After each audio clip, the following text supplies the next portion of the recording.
Hi, I'm Allison. And I'm Tom. And today we're going to talk about generations.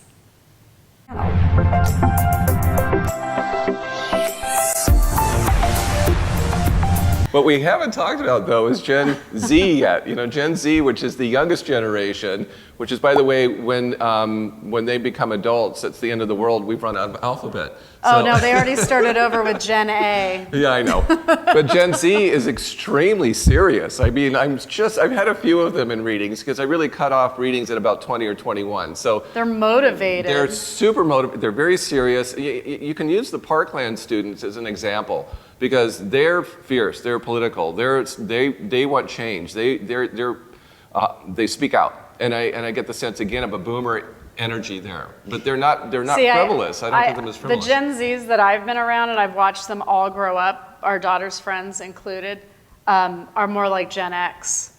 Gen Z smacks of Gen X, and the millennial smack of the boomers. Yeah. Because well, again, there's going to be cusping and mutations. Sure. Of that. Because I'm seeing that like Gen Zs.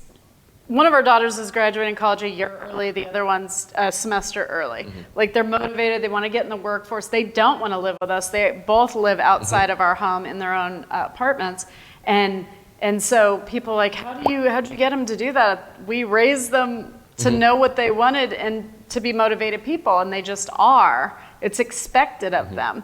It's you graduate from college in certain families when everybody graduates. Like everybody on Joe's side graduated from college, his mom, his dad, like his 4 brothers, like everybody did. It's expected of them. And with Gen X, if there were expectations put on you, you didn't want to disappoint your parents. And I think millennials were the first generation that didn't care if they disappointed their parents as much. Yeah. I found that interesting. But Gen Z seems to be, they have like a pretty good head on their shoulders and their vibe is comfortable. Yeah. It's really comfortable to me. But they want to start out right away, like you said. Yeah, you know, your girls, it's like they're ready to go instantly. Like, get me out of high school. I got to get going. I got to go to college. I got to pick. And again, they want to do certain things.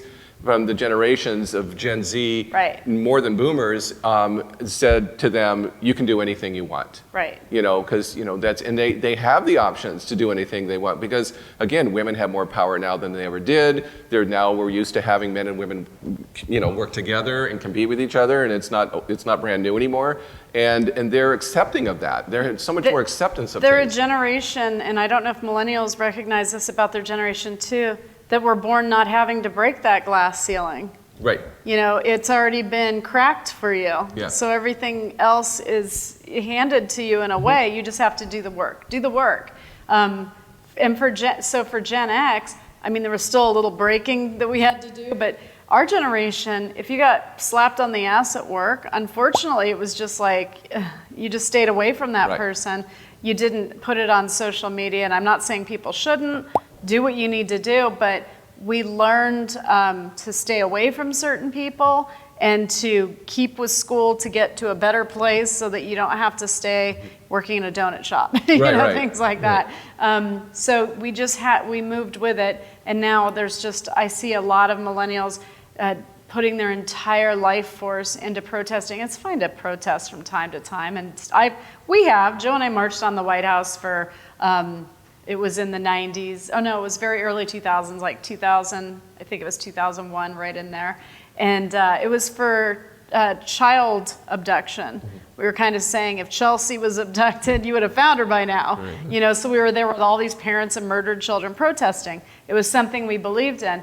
But now some of the protests that, they're devoting 10 years of their life, so now millennials are 10 years further along, and it's like, did you finish school? Did you get a job? Did you get married? Did you have a family? Because I got to tell you, I bring through a lot of dead people. I've brought through over 10,000 from around the world. I've never once brought through somebody who showed me protesting or talked about it. Right. Not once. Yeah. It's what they did with their kids. It's how they love their parents. It's that they married the love of their life. It's vacations they went on. They never talk about causes ever. Yeah. So that's like our physical stuff. That's what we think maybe we're doing for our soul, but it's part of our physical self too. Right. It's what we can do in a physical world. Well, and again, doing readings, all you guys out there, you want to know, money in relationships. That's always sort of the thing. Well, yeah. Yeah, and so because money is your survival and your resource to survive through, and a relationship is your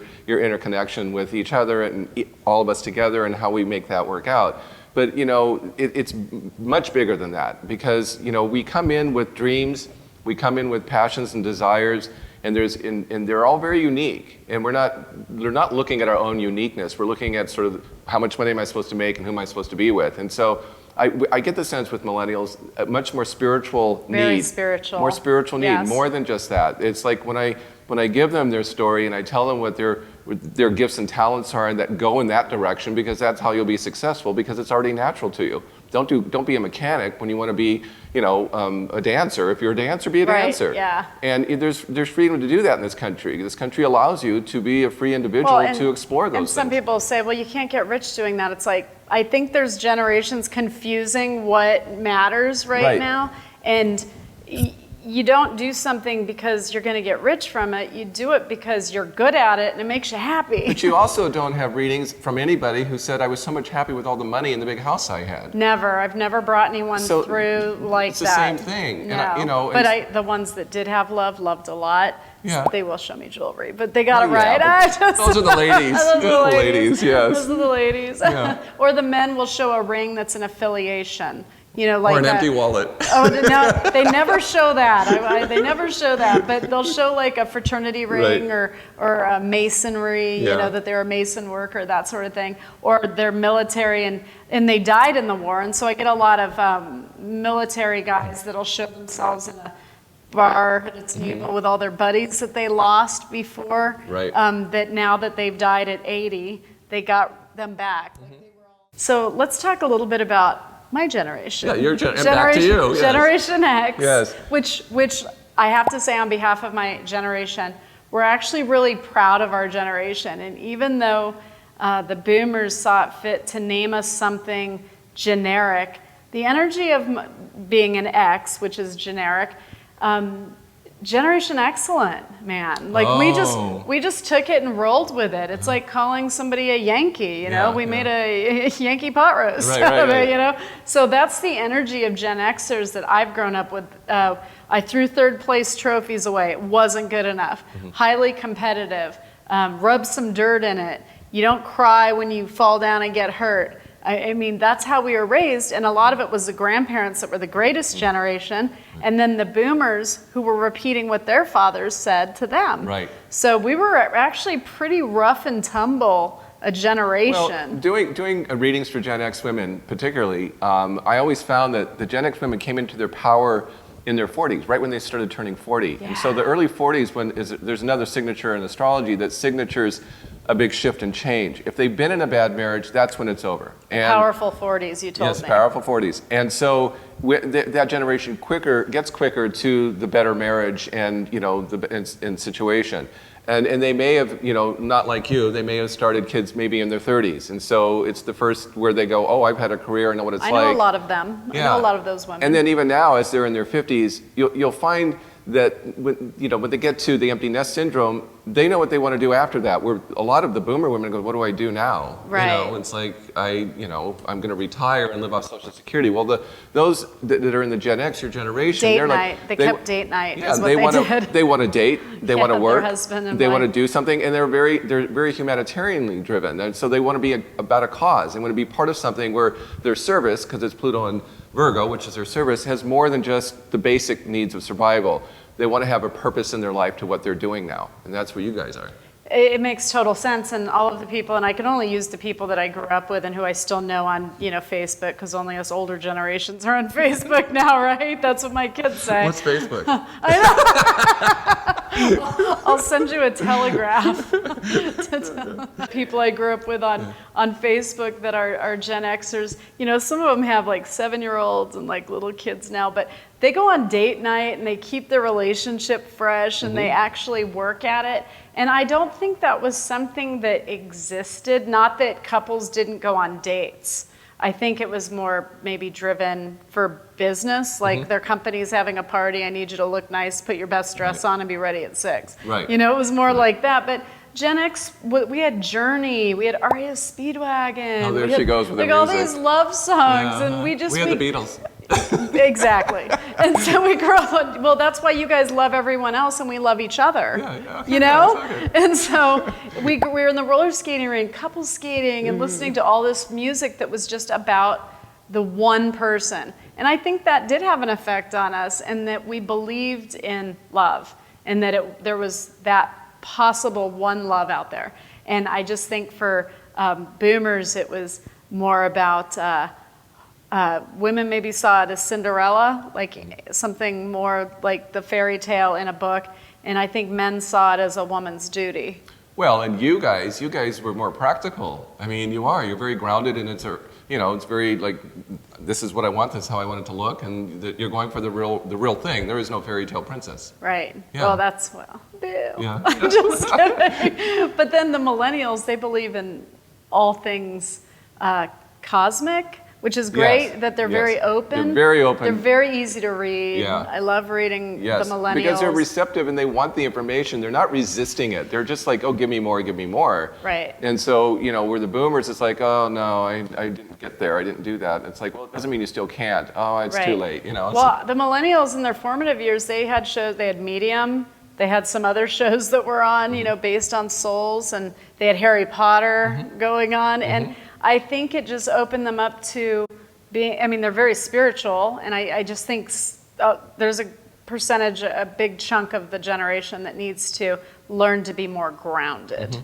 And if they could find a balance between their spirituality and being grounded, they'll live incredibly happy lives. Yeah. So I think all the generations bring something energetically to the table that all are necessary, and it's important to understand one another and cherish the time we have here. So I can't wait to see what Gen Z does coming up next, and then the young ones following after them. When does Gen Z begin and end? I don't know. I know it started. It starts at 97. Yeah, about. 97's what Pew Research said for Gen Z, 97.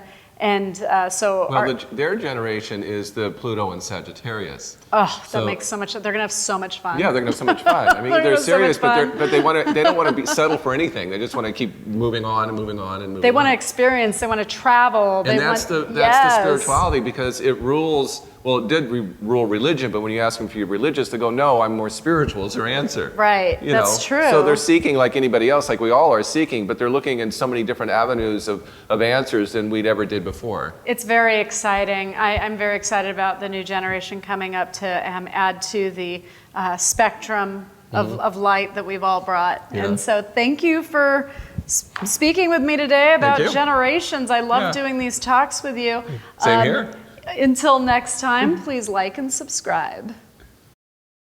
Once you subscribe, click the bell so you know when we're going to go live for our live broadcasts. And if you wish to have a reading with me, just go to my website at tommcmullan.com, and it gives you all the information you'll need about me and how to contact me.